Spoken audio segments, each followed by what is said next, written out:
왜 선한 사람이 고통받는가? 이 질문 앞에서 인류의 가장 위대한 지성들도 침묵했습니다. 그런데 이 거장들보다 3000년 앞서 이 질문의 정면으로 맞선 텍스트가 있습니다. 히브리 성경의 가장 오래된 책 욥기입니다. 오늘 이 고대의 텍스트를 철학과 신학의 렌즈로 깊이 읽어봅니다. 키르케고르는 이것을 신앙의 역설이라 불렀고, 도스토옙스키는 카라마조프의 형제들에서 아이 한 명이 눈물로 살 수 있는 천국이라면 나는 입장권을 반납하겠다고 썼습니다.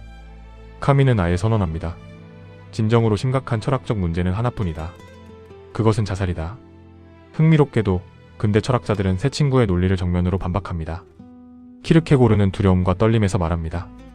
이성으로 신앙을 설명하려는 순간 신앙은 사라진다. 새 친구의 실수가 바로 이것입니다. 고통을 논리로 설명하려 한 것? 도스토옙스키는 한 발 더 나아갑니다. 고통의 의미를 묻는 것 자체가 인간의 가장 숭고한 행위라고 했습니다. 욥은 바로 그것을 하고 있었습니다. 카미는 시시포스의 신화에서 부조리라는 개념을 제시합니다. 인간은 의미를 갈구하지만 우주는 침묵한다. 이 간극이 부조리다. 그런데 욥기는 카미와 결정적으로 다른 지점이 있습니다. 욥기에서 우주는 침묵하지 않습니다. 욥기는 이렇게 시작합니다.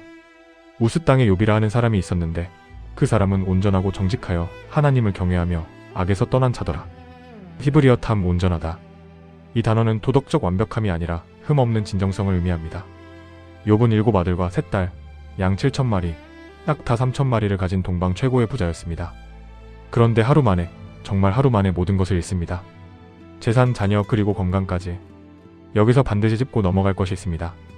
욥기 1장의 하늘 궁정 장면입니다. 사탄이 하나님께 말합니다. 욥이 까닭 없이 하나님을 경외하겠습니까?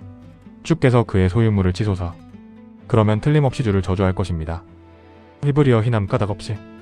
이 단어가 욥기 전체의 열쇠입니다. 신학에서 이것을 신정론이라 부릅니다. 라이프니츠가 만든 용어로 전능하고 선한 하나님이 왜 악과 고통을 허용하는가? 라는 질문입니다.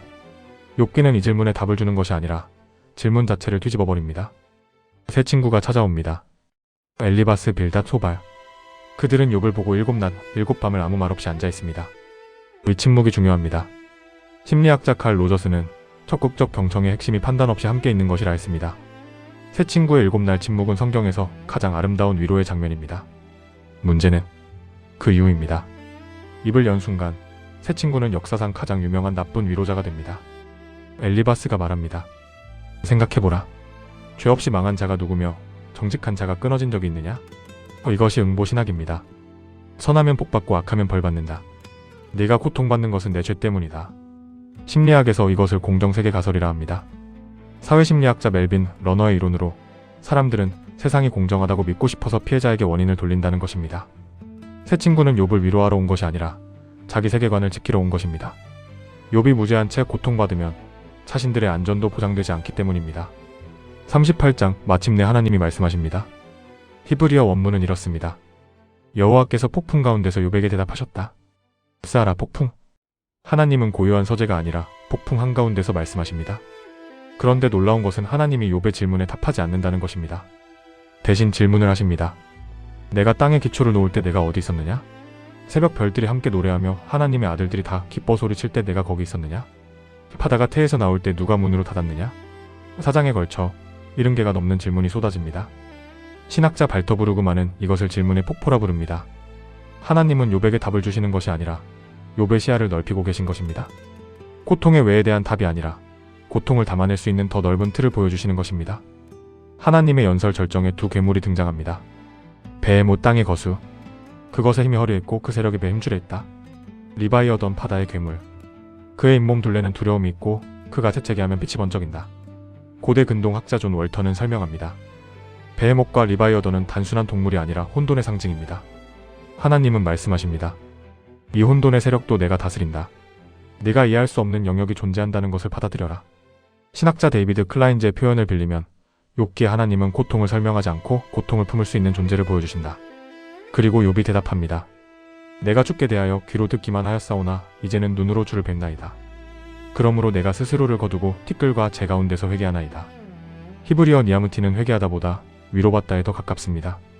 같은 어긋나음에서 나온 단어입니다. 욥은 죄를 고백한 것이 아닙니다. 하나님을 직접 만남으로써 비로소 위로받은 것입니다. 신학자 클라우스 베스터만은 이렇게 말합니다. 욥이 받은 것은 답이 아니라 임재다. 그리고 때로 임재는 답보다 더 깊은 치유가 된다. 욥기 42장 하나님이 욥을 회복시키십니다. 재산은 2배로 다시 7 아들과 3 딸을 얻습니다. 흥미로운 것은 딸들의 이름입니다. 여미마 비둘기, 크시아 개수나무 향, 케레납북 화장용 뿔, 아름다움을 뜻하는 이름들입니다. 그리고 성경은 이례적으로 온 땅에서 욥의 딸들처럼 아름다운 여자가 없었다고 기록합니다. 고대 근동 전문가 캐롤 유섬은 말합니다. 욥기의 회복은 단순한 보상이 아니다. 고통을 통과한 후에야 가능한 새로운 차원의 아름다움이다. 잃어버린 것이 그대로 돌아온 것이 아닙니다. 고통이라는 용광로를 지난 후 전혀 다른 깊이의 삶이 시작된 것입니다. 그러면 욥기는 결국 무엇을 말하는 걸까요? 첫째, 고통에는 항상 이유가 있다는 생각은 거짓입니다. 새 친구의 응보신학을 하나님이 직접 부정하십니다. 너희가 욥처럼 바르게 말하지 않았다. 둘째, 고통의 이유를 아는 것보다 고통 속에서 누구와 함께인지가 더 중요합니다. 욥은 답을 얻지 못했지만 임재를 경험했습니다. 셋째, 진정한 신앙은 축복 때문에 믿는 것이 아니라 희남, 까닭 없이 믿는 것입니다. 사탄의 질문은 욥이 까닭 없이 하나님을 경외하겠느냐? 였습니다. 욥기 전체가 이 질문에 대한 대답입니다. 그리고 그 대답은 예입니다. 지금 고통의 한가운데 계신 분이 있다면 욥기는 이렇게 말합니다. 당신의 고통의 이유가 없을 수도 있습니다. 그리고 그것은 당신의 잘못이 아닙니다. 새 친구처럼 이유를 찾으려 하지 마십시오. 대신 폭풍 가운데서도 말씀하시는 분이 계시다는 것을 기억하십시오. 폭풍은 반드시 지나갑니다. 그리고 새벽은 반드시 옵니다. 다음 영상에서는 성경에서 가장 짧지만 가장 강렬한 책 요나서를 읽어봅니다. 자기 사명에서 도망친 선지자, 적국의 구원을 거부한 민족주의자. 요나의 분노 속에 숨겨진 메시지는 무엇일까요? 댓글로 여러분의 욥기 해석을 들려주세요.